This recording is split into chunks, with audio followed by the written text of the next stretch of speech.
Coming up tonight, solidarity and friendship. The Prime Minister continuing diplomatic ties in Botswana. We'll tell you about the relationships fostered across the education and trade sectors.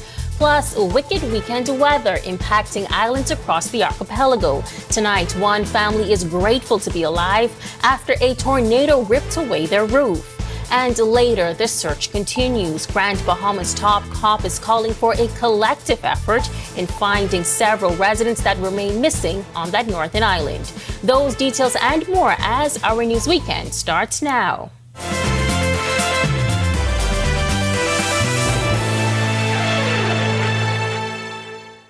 This is Our News Weekend. Thank you so much for joining us tonight. I'm Megan Shepard. Forming a bridge of solidarity and friendship that no ocean can divide. Those sentiments expressed by Prime Minister Philip Davis as he and a delegation wraps up his official visit to Botswana. During a press conference, Davis says this visit unlocks new avenues for opportunities across multiple sectors, including ecotourism, education, and trade. Our collaborative efforts, including the Memorandum of Understanding between Botswana University of Agriculture and the Bahamas Agriculture and Marine Science Institute, we call BAMSI, will support new opportunities for innovation and leadership for young people in both our countries. Ongoing dialogues to deepen bilateral cooperation further illustrate our commitment to mutual empowerment. By facilitating Botswana's access to international markets through Grand Bahamas port and welcoming Bahamian students to Botswana with scholarships, we are laying the groundwork for further progress. President of Botswana, Dr. Mogwitsi Masisi, thanking Davis for his support and commitments made during the visit. He further extended an official invite to Governor General, Her Excellency Cynthia Pratt. He notes that the delegation was able to learn more about the country's diamond industry, but only scratched the surface. I'd love to show you the richest piece of real estate in the world. I'd like you to touch it. In Joaneng, it's 20 minutes flight from here. I'd like you to experience the journey of the diamonds as they come to the world's biggest diamond sorting center and valuing center, right here where you touched that new hospital in Bahamas in your hand, as your Minister of Science said. And I really want to thank you for the support you expressed to us. And we encourage you to say it more because it's our story, it's your story of development. Well, 2 men are dead after a fatal crash south of Stanyard Creek in Andros shortly before 1 a.m. this morning. According to police, a 43-year-old Caucasian male was driving a red Toyota truck. Meantime, an unidentified male was driving a black Honda vehicle with 3 passengers, 1 adult male and 2 adult females, when a collision occurred between both vehicles. Both drivers sustained injuries in the crash and were pronounced dead on scene by the district medical doctor. The passengers were transported to the Fresh Creek Medical Clinic for observation and medical treatment. The serious accident reconstruction team from New Providence Traffic Division is expected to travel to the island to conduct further investigations into this incident. And the Ministry of Foreign Affairs advising the public that the 3 remaining members of the diplomatic staff posted at the Embassy of the Bahamas in Haiti have been evacuated and will return to the capital for consultations. Chargé d'Affaires at the Embassy, Captain Godfrey Roll, and 2 other officers will continue to monitor the ongoing situation in Port-au-Prince while working remotely from Nassau. Further, the public should note that the government of the Bahamas is committed to a continued diplomatic presence in Haiti when conditions permit and as necessary. A task force is needed to increase effectiveness as neighboring countries protect their borders. This as Haitian nationals continue to flee amid increasing violence there. Meantime, Royal Bahamas Defense Force Commodore Dr. Raymond King says the suggestion of a task force stems from a meeting this week with military force from the Turks and Caicos and the United States Coast Guard. We've all realized that in order for us to be more effective in what we do, we must establish task force with key persons whereby we can speak from one military operations center to another We must continue to share the intelligence, but more importantly, form joint operations whereby we are more coordinated in our responses, particularly with our assets, our aerial and surface assets, so we can avoid any duplication of effort, so we could spread our maritime domain awareness capabilities further. It comes as the RBDF forms a blockade in the south to intercept any Haitian sloops in the coming days. Just this week, the RBDF reported over 200 Haitian migrants were repatriated back to Haiti. King says they've noticed a shift in trends for migrants looking to get into the Bahamas or the United States. The first set of vessels are targeted TCI in particular. And then we saw a movement along the Cuban coast, along the whole Bahama Channel. And that vessel surprisingly turned north overnight. And so we realized that they now would have shifted their trend to be evasive from the focus around Bradinagua to move now more central. And so we, likewise, in turn, we would have shifted. We have adjusted our surface assets.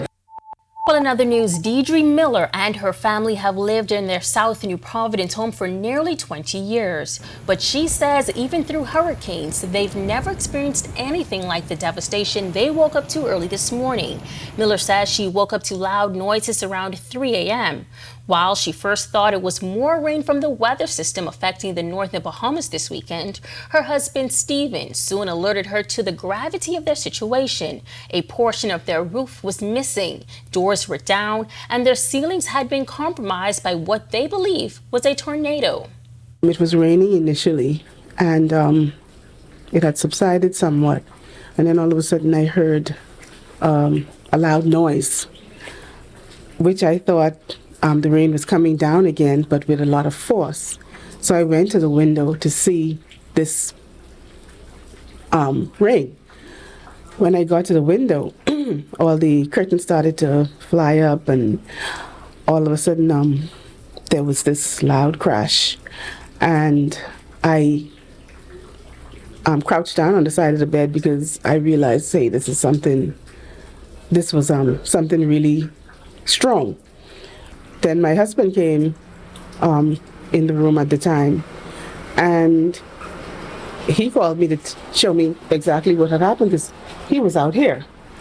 Tonight, the Millers are without power as the strong winds damage a nearby transformer, sending fire down their power line. They are also working to secure their roof.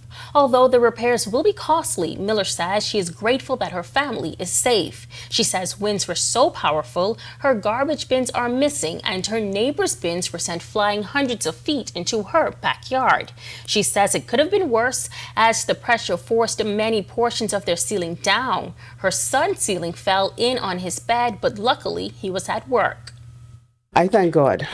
I think that was an act of God, that he was not there. As a matter of fact, I thank God that even though the damage I feel is extensive, it could have been worse. With regard to how much it would cost, I think it would cost several $1,000s. Well, over on the island of Eleuthera, adverse weather conditions also creating power outages, localized flooding in various communities, and disruption to services at the airport. Family Island Administrator for North Eleuthera, Stephen Wilson, says he has been informed by Bahamas Power and Light that a timeline for restoration cannot be provided until conditions improve. He also shared this update on conditions while admonishing residents to exercise caution. The airport is currently open. A number of international flights, I'm advised, have canceled for the day because of the weather conditions here in North Eleuthera. But we expect that by tomorrow, conditions might be more favorable for us. And if you don't have to come outside your houses, just remain inside. Those persons traveling by boats, to remain in port because it's not good out there. The weather is terrible weather there at the moment. There's no threat to the glass on the bridge. The glass on the bridge is possible, but we ask persons to exercise extreme caution while doing so. Community leader and local church minister Ricardo Dean says conditions began to deteriorate in the early morning hours and the heavy rainfall has been intermittent ever since. He describes what he encountered during the morning hours. The power was off at the Noy-Luce airport. Generators were running. And I came up through Gregory Town, where there was a funeral in Gregory Town as well. It's May Aubrey, and the power was off in Gregory Town. And then I'm told that south of Eleuthera, a friend of mine called me from South Eleuthera, the power was off in central and south Eleuthera. What happens with the power is in Hatchet Bay, there's the main power plant, one of the main power plants on the island. And so Hatchet Bay has 3 lines coming from the plant. One goes north, one goes south, one stays in Hatchet Bay. So Hatchet Bay has been able to keep on power because it has its own main line. And unfortunately, when the power goes off in south Eleuthera, the water goes off because power generates the engines that produce the water. Well, as you just saw, rainy and potentially dangerous weather conditions impacting areas today. Meteorologist Ian McKenzie joins us now with your first look at temperatures. Ian. Thanks, Megan, and good evening, Bahamas. Welcome to your Saturday evening forecast, where today, March 23rd, is celebrated across the world as World Meteorological Day. And boy, what a day we have been having so far. Currently outside our studios, we have 75 degrees, rain cool temperatures, winds are from the southwest at 17 miles per hour, comfortable feels like temperature of 71. Current temperatures across the country at this time, we had 75 in Freeport, 76 in Allenstown and Great Harbor Key, 75s rather in Nassau and in Governor's Harbor, 74 in Marsh Harbor and in Nicholstown, Andros. Current temperatures in the central Bahamas, 77 in Arthurstown and Kemps Bay, Georgetown at 78, 80 in Deadman's Key, 73 in Coburn Town, San Salvador. Southeast Bahamas, 81 in Duncantown, Delectable Bay and Colonel Hill, as well as Abrahams Bay, 82 in Providenciales and 83 in Matthewtown in Agua. First look now at a satellite and radar imagery where we still have a strong plume of moisture along with thunderstorms and some shower activity. We experienced about 2 unconfirmed reports of tornadic activity in the capital, South Ocean, as well as in Eleuthera. Stick around, we'll tell you more about the system straight ahead. Thanks so much, Ian. When Our News Weekend comes back from the break, a call to action. Grand Bahama police out in full force to search for residents missing for months. Plus, fruitful results at the 38th FOA Latin America and Caribbean Regional Conference. We'll tell you all about it when Our News Weekend returns.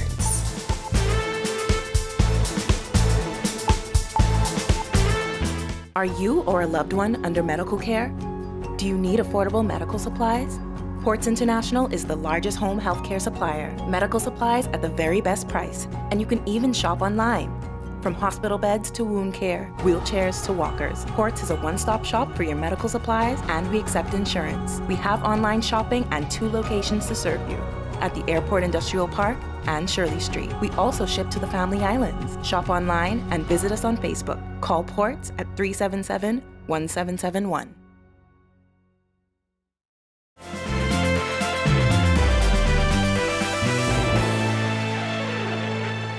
Police in Grand Bahama intensifying their search efforts for missing people this week. The move comes following the disappearance of several people on that island this year.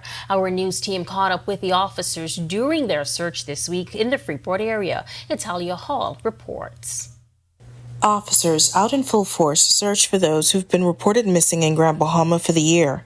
Assistant Commissioner of Police Shanton Knowles, who's responsible for the northern region, says it is their hope that this effort would encourage members of the public, family members in particular, to get out and search for their relatives. The latest missing person is 80-year-old Philip Big Mama Stubbs. He was last seen around 3:30 p.m. on Monday, March 11th. Over the years, we know that there are a number of persons reported missing from Grand Bahama, and so it is our goal to continue to search to see if we can find Mr. Stubbs and the lady who was reported missing in late December. She says their main goal as an organization is to preserve life. So we have criminal investigation officers, we have uniform officers from the uniform branch, from our fire department, we have officers from mobile, K9 unit, and so we touch officers from every department in our organization to come out and make up this team today. Now, due to the amount of missing people in Grand Bahama, some have speculated on social media that there may be a human or organ trafficking ring.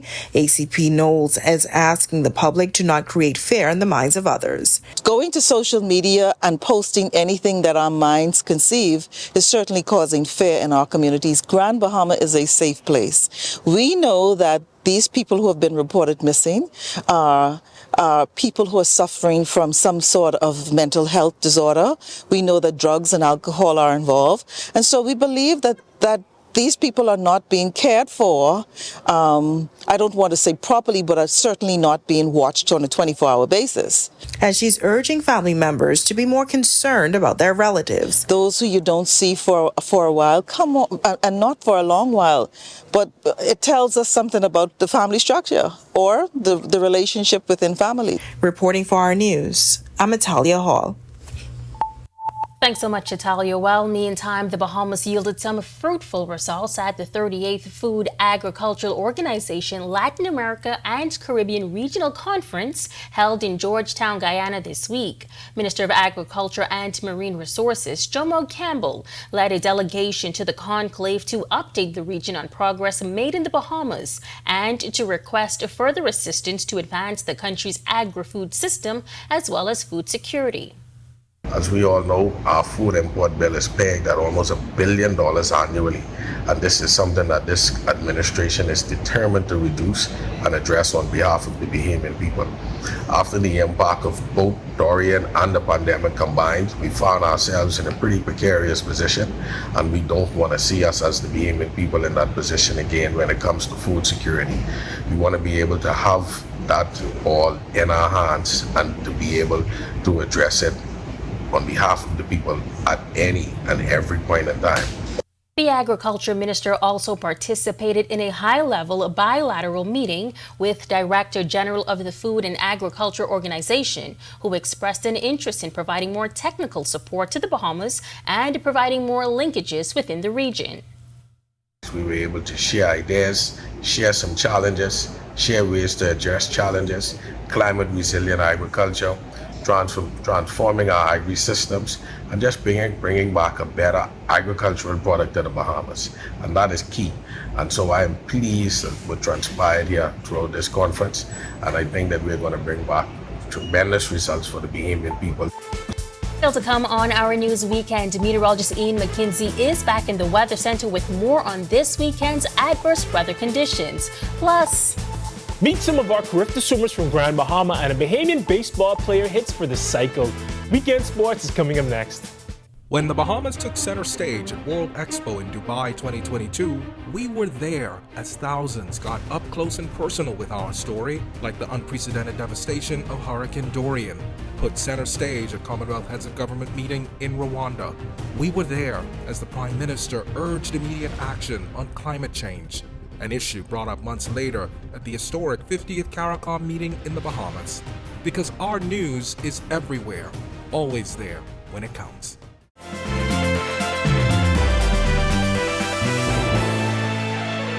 this is Our News Weekend. Welcome back. Tonight, we introduce you to Carifta swimmers from Grand Bahama. Plus, another Bahamian plays in March Madness, and a college baseball player has an historic day. Tage Adderley is here with Our Sports Weekend. Tage.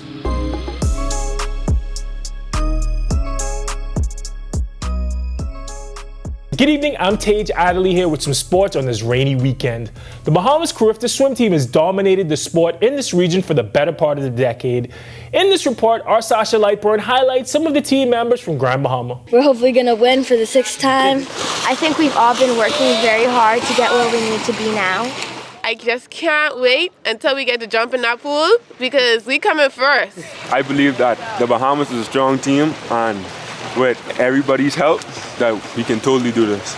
Just like their counterparts here in New Providence, the Grand Bahamians on the 2024 Carifta Aquatics team are very confident they will bring home the 6th consecutive title for the Bahamas in Carifta swimming. Some of the swimmers also spoke about training in the nation's second city. We train every day except Sunday.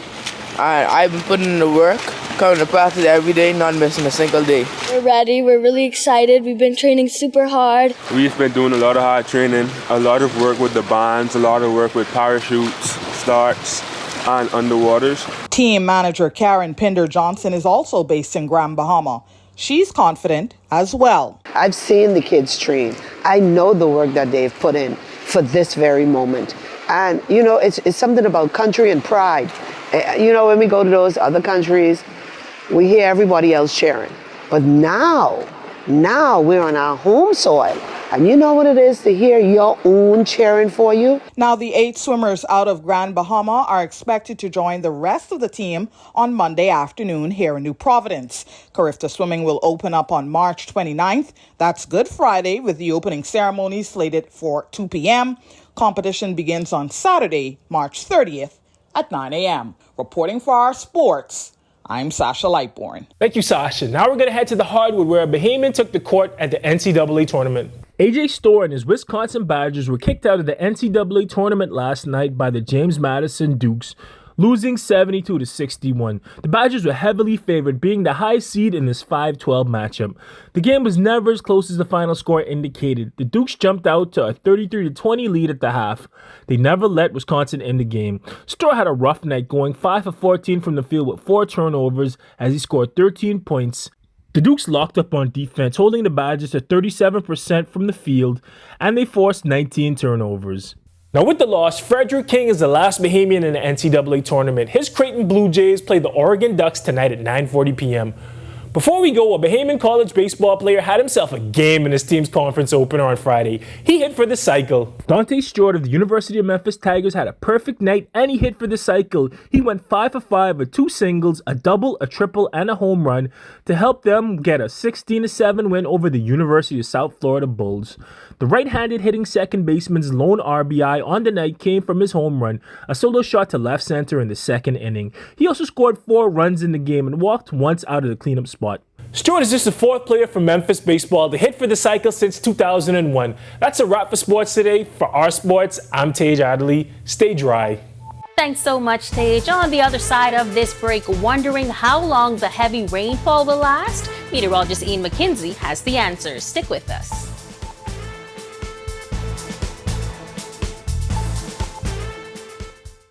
When the Bahamas took center stage at World Expo in Dubai 2022, we were there as thousands got up close and personal with our story, like the unprecedented devastation of Hurricane Dorian put center stage at Commonwealth Heads of Government meeting in Rwanda. We were there as the Prime Minister urged immediate action on climate change, an issue brought up months later at the historic 50th CARICOM meeting in the Bahamas. Because our news is everywhere, always there when it counts.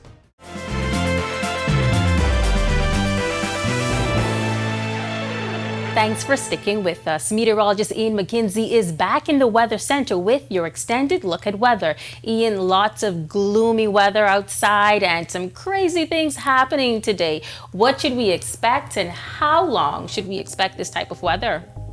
Thanks, Megan. Good evening, Bahamas. Well, weather should be gradually clearing up by about early tomorrow morning. So just chill out, make it a Netflix and chill night, and just enjoy the weather while it lasts. Front should be pushing through us about early tomorrow morning, then making its way south into the central Bahamas. However, boating conditions will persist, be a bit choppy. Swimmers, we're asking you to remain on shore. Small craft operators in port. Winds tonight, west-southwest to west-northwest at 15 to 25 knots, gradually decreasing through tomorrow, but those seas will still remain high. Seas 5 to 8 feet, but up to 10 feet offshore. High tide at 7:57 p.m. tonight, low tide at 2:09 a.m. tomorrow. The southeast Bahamas, winds south to southwest, 15 to 25 knots, seas 5 to 8 feet. Still asking you, small craft operators, to remain in port. Here's a look now at your national forecast. And in your extended forecast, the sun will come out tomorrow, a bit breezy falling off. We expect beautiful, pretty much rain-free conditions throughout the course of the week. Highs in the upper 70s, low in the mid-60s. That's a wrap in the evening forecast. Make it a great, safe, fun night, everyone. Thanks so much, Ian, for that insight, and I am looking forward to the sun coming out tomorrow. And thank you for joining us for Our News Weekend. On behalf of the entire team, I'm Megan Shepherd. Have a safe and wonderful evening.